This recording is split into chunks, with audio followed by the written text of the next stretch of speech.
ঘণ্টায় ১১৮ কিলোমিটার বেগে ঘূর্ণিঝড় কম্পাসও আছড়ে পড়ল চীনের হাইনান উপকূলে। প্রভাবে হংকংয়ে ব্যাপক বৃষ্টিপাত, জলোচ্ছ্বাস। কাতারে বৈধ হওয়ার সুযোগ নিতে বাংলাদেশ দূতাবাসে প্রবাসীদের ভিড়। নতুন পাসপোর্ট দিতে সাপ্তাহিক ছুটির দিনেও কর্মব্যস্ততা। এবং ২ বছর পর দেশে দেশে দুর্গোৎসবে মেতেছেন প্রবাসীরা। মহাষ্টমীতে কলকাতার মণ্ডপে মণ্ডপে উপচে পড়া ভিড়, করোনা মুক্তির প্রার্থনা।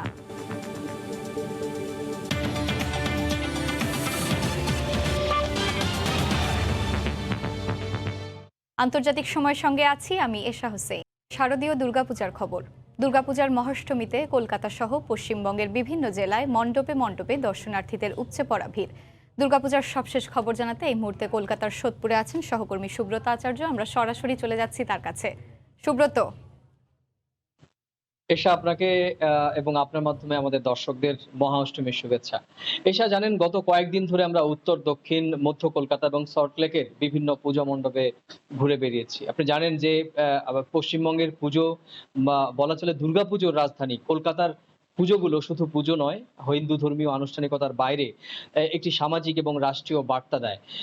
আমি এই মুহূর্তে দাঁড়িয়ে রয়েছি কলকাতার শহরতলি কলকাতার সোদপুরে, এবং এখানে একটি পুরনো পূর্ব বাংলার পুজোর বাড়ি, এবং বাংলাদেশের ঢাকাতে এই পুজোটি হতো, এবং সেই পুজোটা কিন্তু এখানে তারা যখন দেশ বিভাজনের পরে এপার বাংলায় চলে আসেন, এবং তারপর কিন্তু এই পার বাংলাতেও এই পুজোটি অব্যাহত হয়েছে। অনেকেই স্থানীয়ভাবে বলা হয় যে পূর্ব বাংলার পুজো বলেই পরিচিত। প্রায় ২৫০ বছর ধরে পুজো চলছে। এসা সার্বিকভাবে দেখেছি আমরা গতকালকে রাতেও, মহাসপ্তমী রাতেও যেরকম জনজোয়ার কলকাতার মণ্ডপগুলোতে জনজোয়ার ছিল, এবং আজকে সকালবেলা যখন সকাল ৯টার পর অঞ্জলির মধ্য দিয়ে মহাষ্টমীর আনুষ্ঠানিকতা শুরু হয়, তখন আমরা দেখেছি যে হাজার হাজার মানুষ কাতারে কাতারে মণ্ডপের বাইরে। আপনি জানেন যে এবারও একই রকম ভাবে স্বাস্থ্যবিধি মেনে মহামান্য কলকাতা হাইকোর্টের যে বিধি, ছোট মণ্ডপের ক্ষেত্রে ৫ মিটার দূরে এবং বড় মণ্ডপের ক্ষেত্রে ১০ মিটার দূরে দাঁড়িয়ে অঞ্জলি দেবেন, এবং এক্ষেত্রেও কিন্তু আজকেও আমরা তাই দেখেছি। বাড়ির পুজো ছাড়া বাইরের বারোয়ারি পুজোগুলোর ক্ষেত্রে তাই দেখা গিয়েছে যে অঞ্জলি দেওয়ার ক্ষেত্রে যথেষ্ট শারীরিক দূরত্ব মানা হয়েছে। আপনি বা দর্শকরা আগেও জানেন যে পশ্চিমবঙ্গের এই চলমান শারদীয় উৎসবে জঙ্গি হানার একটি আশঙ্কা করা হচ্ছিল, এবং সেই আশঙ্কার পরিপ্রেক্ষিতে কলকাতা পুলিশ এবং রাজ্য পুলিশের যৌথ তৎপরতায় আমরা দেখেছি যে রাজ্যে যে প্রায় ১৫,০০০ মণ্ডপ এবার পুজো হচ্ছে। কলকাতাতে শুধুমাত্র ফোরাম ফর দুর্গাপুজোতে যে তালিকাভুক্ত পুজোর সংখ্যা ৫৬০টি, এবং তালিকার বাইরে সার্বিকভাবে প্রায় ১৫০০ পুজো হচ্ছে বৃহত্তর কলকাতায়। এবং প্রত্যেক কলকাতাতে আপনি জানেন যে সাদা পোশাকে গোয়েন্দা পুলিশ রয়েছেন, এবং পোশাকধারী পুলিশও রয়েছে। তো সব মিলিয়ে মহাষ্টমীর আনুষ্ঠানিকতা সকালে যেরকম শুরু হয়েছে, এবং বেলা যত গড়াবে ততই মণ্ডপে মণ্ডপে দর্শনার্থীদের ভিড় কিন্তু বাড়বে। এই ছিল এসা আমার কাছে পশ্চিমবঙ্গের রাজধানী কলকাতার অদূরে সোদপুরের যে সার্বিকভাবে যে শারদীয় উৎসবের মহাষ্টমীর বিকেলের আমার কাছে থাকা সবশেষ এসা। দুর্গাপূজার নানান আনুষ্ঠানিকতা ও মণ্ডপে দর্শনার্থীদের ভিড়ের খবর জানাচ্ছিলেন কলকাতার সোদপুর থেকে সহকর্মী সুব্রত আচার্য।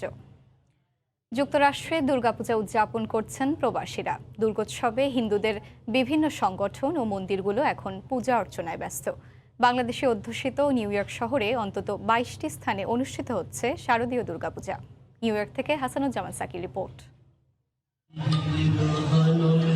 পূজায় কোনো সরকারি ছুটি নেই যুক্তরাষ্ট্রে, তবুও সনাতন ধর্মাবলম্বীদের সবচেয়ে বড় উৎসব বলে কথা।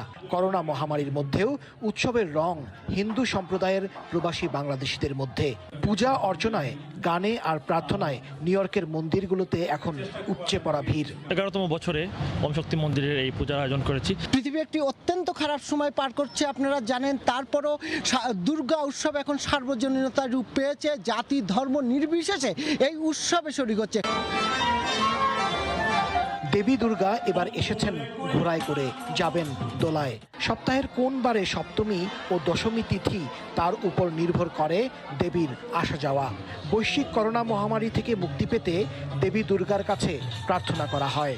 বাংলাদেশের মতো শারদীয় দুর্গোৎসব নিউ ইয়র্কেও সাম্প্রদায়িক সম্প্রীতির বার্তাই দিচ্ছে।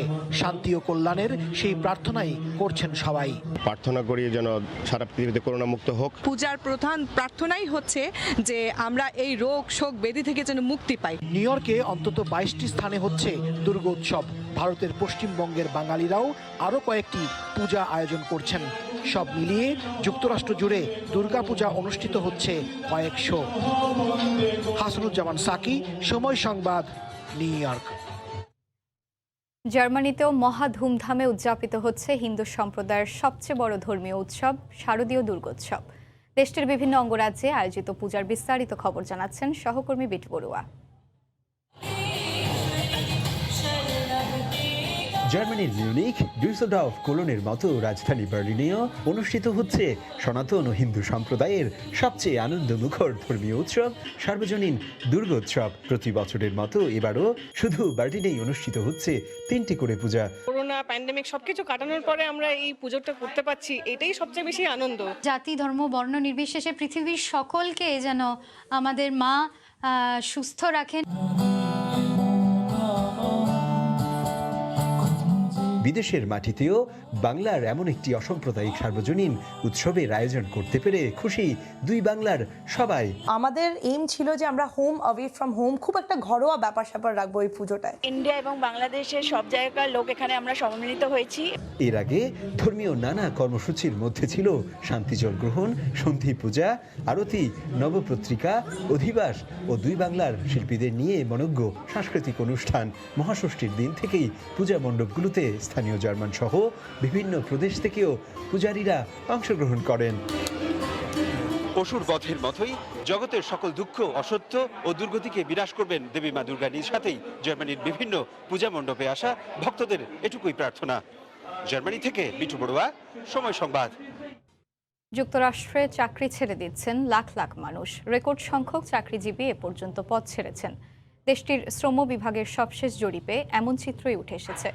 অব্যাহতভাবে চাকরি ছাড়ায় একদিকে যেমন সৃষ্টি হয়েছে শূন্য পদ, অন্যদিকে জনবল সংকটে বেড়েছে বিভিন্ন সরকারি বেসরকারি প্রতিষ্ঠান। যুক্তরাষ্ট্র থেকে লস্কর মামুনের রিপোর্টে বিস্তারিত। উন্নয়নশীল দেশগুলোতে যেখানে চাকরি সোনার হরিণ, সেখানে যুক্তরাষ্ট্রে তার পুরোপুরি উল্টো চিত্র।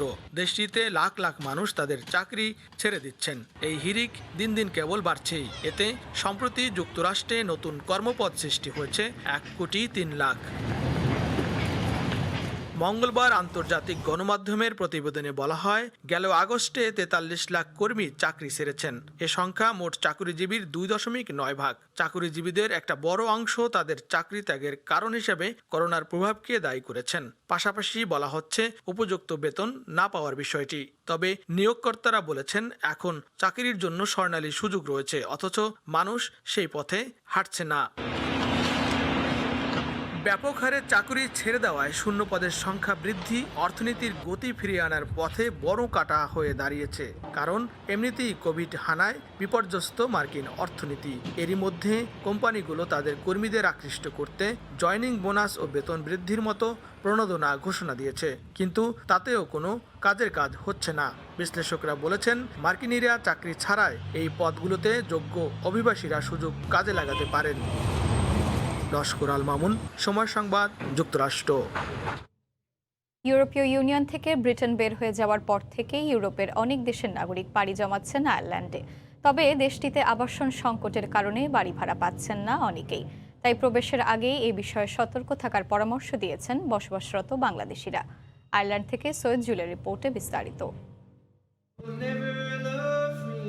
ব্রিটেন ইউরোপীয় ইউনিয়নে থাকাকালীন স্পেন, পর্তুগাল, ইতালি থেকে শুরু করে ইউরোপের অনেক দেশ থেকেই সে দেশের নাগরিক সহ বাংলাদেশিরাও পাড়ি জমাতেন সেখানে। ব্রিটেনই তখন ছিল তাদের প্রথম পছন্দ। তবে গেল বছরের 31শে জানুয়ারি যুক্তরাজ্য আনুষ্ঠানিকভাবে ইউরোপীয় ইউনিয়ন থেকে বের হয়ে যাওয়ার পর সে পথ বন্ধ হয়ে যায়। এতে ব্রিটেনের বদলে পছন্দের তালিকায় উঠে এসেছে আয়ারল্যান্ড। তবে আয়ারল্যান্ডে গেল অনেক বছর থেকেই বাড়ি ভাড়া বৃদ্ধি সহ ঠিকমতো আবাসন পাওয়া যেন সোনার হরিণ। দীর্ঘদিন ধরে বসবাসরত বাংলাদেশিরাও বাড়ি ভাড়া পাচ্ছেন না। স্পেন, ইতালি, পর্তুগাল থেকে আমাদের বাঙালি ভাইরা যারাই আসবেন বা আসতে চাচ্ছেন, বাসা ভাড়া পাওয়া কিন্তু অনেক কঠিন ব্যাপার। ইতিমধ্যে ইউরোপের বিভিন্ন দেশ থেকে আসা অনেক বাংলাদেশি 5 থেকে 6 মাস থেকেও এখনো কোনো বাড়ি ভাড়া পাচ্ছেন না। এমনিতেই দীর্ঘদিন ধরে আয়ারল্যান্ডে হাউজিং সমস্যা নিয়ে দিন কাটাচ্ছে এখানের মানুষ।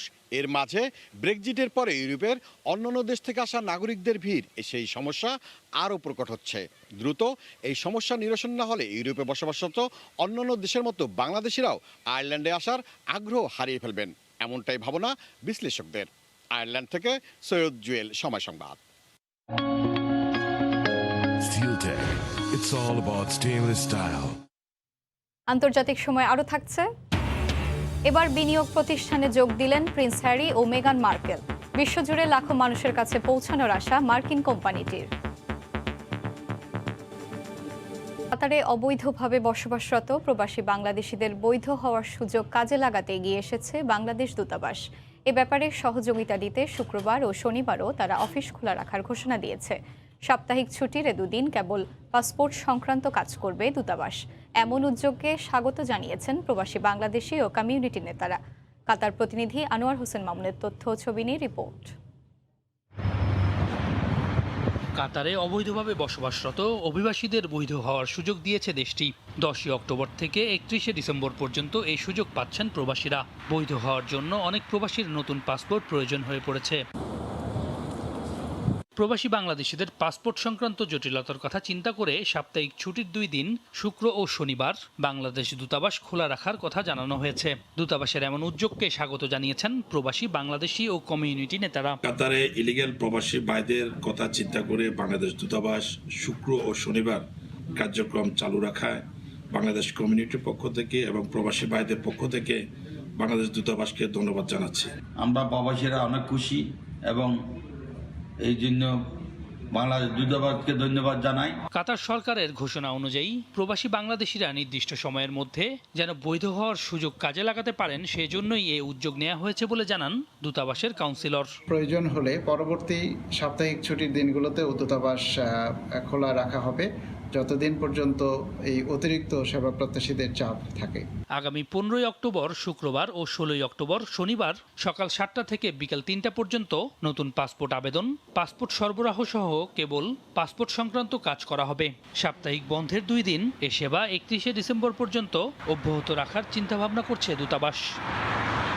সময় সংবাদ, কাতার। আফগানিস্তানে দিন দিন প্রকট হচ্ছে মানবিক সংকট। দ্রব্যমূল্যের ঊর্ধ্বগতি এবং মানুষের হাতে অর্থ না থাকা পরিস্থিতিকে আরও জটিল করে তুলছে। এমন করুণ পরিস্থিতিতেও যুক্তরাষ্ট্র আফগানদের অর্থ ফিরিয়ে দেবে না বলে আবারও সাফ জানিয়ে দিয়েছে। তবে G20 নেতারা দেশটিতে মানবিক সহায়তা বাড়ানোর আশ্বাস দিয়েছেন, যদিও তালেবানের সঙ্গে কাজ করতে রাজি নন তারা। চরম অর্থনৈতিক সংকটে ভুগছে আফগানিস্তান। মানুষের হাতে অর্থ নেই, যারা কাজ করছেন তারা পাচ্ছেন না বেতন, কেনাকাটা করতে পারছেন না প্রয়োজনীয় কোনো কিছুই। বাজারে তাই মানুষ নেই, সব মিলিয়ে বেগতিক দশা।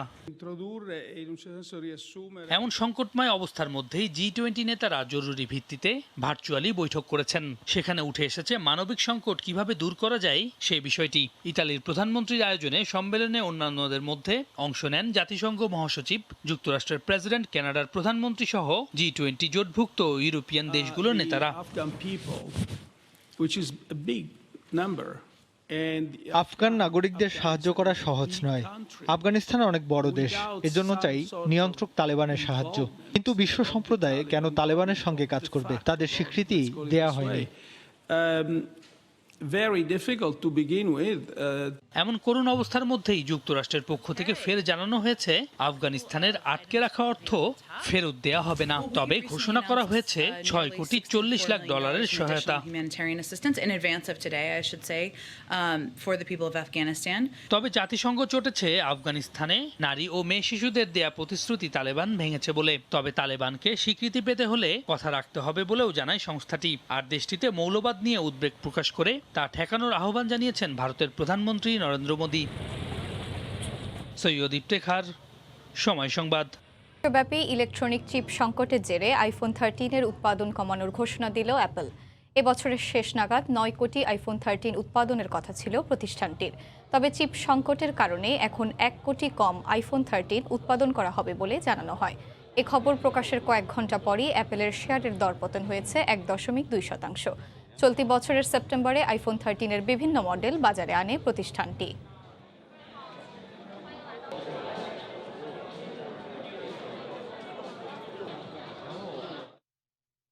নতুন করে একটি বিনিয়োগ প্রতিষ্ঠানে যোগ দিলেন ব্রিটিশ প্রিন্স হ্যারি ও তার স্ত্রী মেগান মার্কেল। বুধবার এই দম্পতি জানান তারা এথিক নামের একটি মার্কিন প্রতিষ্ঠানে যোগ দিয়েছেন, যেখানে তারা একে অন্যের ইম্প্যাক্ট পার্টনার হিসেবে কাজ করবেন। তবে প্রতিষ্ঠানটিতে তাদের কাজের ধরন কী হবে এই বিষয়ে কোনো কিছু জানা যায়নি। এছাড়া তাদের পারিশ্রমিক কী হবে সেটিও প্রকাশ করা হয়নি। এক বিবৃতিতে এই দম্পতি বলেন, একে অপরের জন্য বিনিয়োগ করলেই কেবল পৃথিবীকে পরিবর্তন করা সম্ভব। তারা বিনিয়োগের চিত্রটাই পাল্টে দিতে চান, যা বিশ্বের মানুষকে সহায়তা করবে।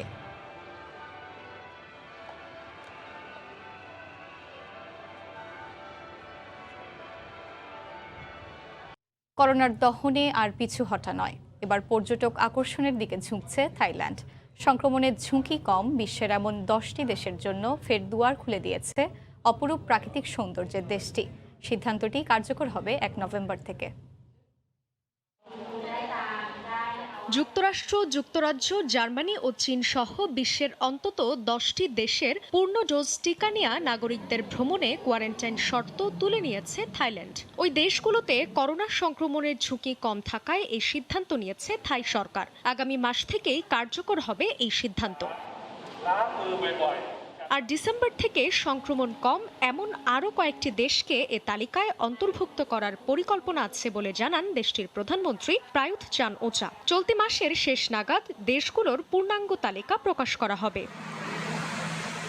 তবে কোয়ারেন্টাইনের শর্ত তুলে নিলেও সাধারণ কিছু শর্ত থাকছেই। যারা দেশটিতে ভ্রমণের জন্য আসবেন তাদের করোনা নেগেটিভ সনদ দেখাতে হবে। পাশাপাশি থাইল্যান্ডে প্রবেশের পর আরেক দফা করোনা পরীক্ষা করাতে হবে। মহামারীতে বিপর্যস্ত পর্যটন খাতকে টেনে তুলতেই এমন পদক্ষেপ নিয়েছে থাই সরকার। কেননা পর্যটন খাতই যে দেশটির অর্থনীতির চালিকা শক্তি। দেশটির জাতীয় আয়ে পর্যটন খাতের অবদান প্রায় 20%। কিন্তু করোনার ভ্রমণ নিষেধাজ্ঞায় গেল বছরে বড় ধরনের বিপর্যয়ের মুখে পড়ে খাতটি। চলতি বছরের প্রথম 8 মাসে দেশটিতে মাত্র 70,000 পর্যটক ভ্রমণ করেন, যেখানে 2019 সালে ভ্রমণকারীর সংখ্যা ছিল 4 কোটি। জান্নাতুল সাদিয়া, সময় সংবাদ। দক্ষিণ আফ্রিকার করোনা পরিস্থিতি এখন অনেকটাই স্বাভাবিক, তাই এরই মধ্যে তুলে নেওয়া হয়েছে সরকারি ভ্রমণ নিষেধাজ্ঞা। খুলে দেওয়া হয়েছে পর্যটন কেন্দ্র আর সমুদ্র সৈকত। ফলে সৈকতের ঢল নেমেছে দেশি বিদেশি পর্যটকের, বাড়ছে জাতীয় রাজস্ব। পর্যটন নগরী কেপটাউন ঘুরে বিস্তারিত জানাচ্ছেন মিজানুর রহমান রাসেল। দক্ষিণ আফ্রিকায় স্বাভাবিকের পথে জনজীবন। দীর্ঘদিন পরে নিষেধাজ্ঞা প্রত্যাহার হওয়ায় দূর দূরান্ত থেকে ছুটে আসা ভ্রমণ পিপাসুদের পদচারণায় মুখরিত পর্যটন কেন্দ্র আর সমুদ্র সৈকতগুলো। আতঙ্ক কেটে যাওয়ায় পর্যটন নগরী ডারবান ও কেপটাউনের মিজনবার্গ, ক্যাম্পস বে, হট বে, সি পয়েন্ট, গর্ডন বে আর হারমানাচের ছোট বড় সমুদ্র সৈকতে পরিবার পরিজন নিয়ে ছুটে এসেছেন প্রবাসী বাংলাদেশিরা। করোনা মহামারীতে দীর্ঘদিন যাবৎ আমাদেরকে অস্বাভাবিক অবস্থায় থাকতে হয়েছে। আলহামদুলিল্লাহ সংক্রমণ এবং মৃত্যুরা দুটোই কমে এসেছে। পার্কে বিচে স্বাভাবিক হওয়াতে আমরা আলহামদুলিল্লাহ খুবই খুশি। আর ব্যবসা বাণিজ্য আগের মতো ইনশাল্লাহ সব মিলাই পরিস্থিতি খুবই স্বাভাবিক। আমরা পিকনিক করলাম, আমরা এখন ক্যাম্প করব। বৈচিত্র্যময় দক্ষিণ আফ্রিকার অপরূপ সৌন্দর্য দেখতে প্রতি বছর আগমন ঘটে প্রায় 1.5 কোটির অধিক পর্যটকের। তবে করোনা দুর্যোগের বছরগুলোতে পর্যটক এসেছেন 50 লাখেরও কম। তাই এ খাতে সংশ্লিষ্ট ব্যবসায়ীদের গুনতে হয়েছে বড় আকারের লোকসান। এবার তা কাটিয়ে নেয়ার সময় তাদের। দক্ষিণ আফ্রিকায় মহামারী করোনার প্রাদুর্ভাব কমে যাওয়ায় শিথিল করা হয়েছে সরকারি স্বাস্থ্যবিধি। পরিস্থিতি স্বাভাবিক অবস্থা ফিরতে শুরু করায় খুলে দেওয়া হয়েছে সমুদ্র সৈকত আর পর্যটন কেন্দ্রগুলো। ফলে দীর্ঘদিন পরে সমুদ্র সৈকতগুলোতে পরিবার পরিজন নিয়ে ছুটে এসেছেন এখানে বসবাসরত স্থানীয় এবং প্রবাসী বাংলাদেশিরা। দক্ষিণ আফ্রিকার কেপটাউন থেকে মিজানুর রহমান রাসেল, সময় সংবাদ। আন্তর্জাতিক সময় সঙ্গে থাকুন সময়।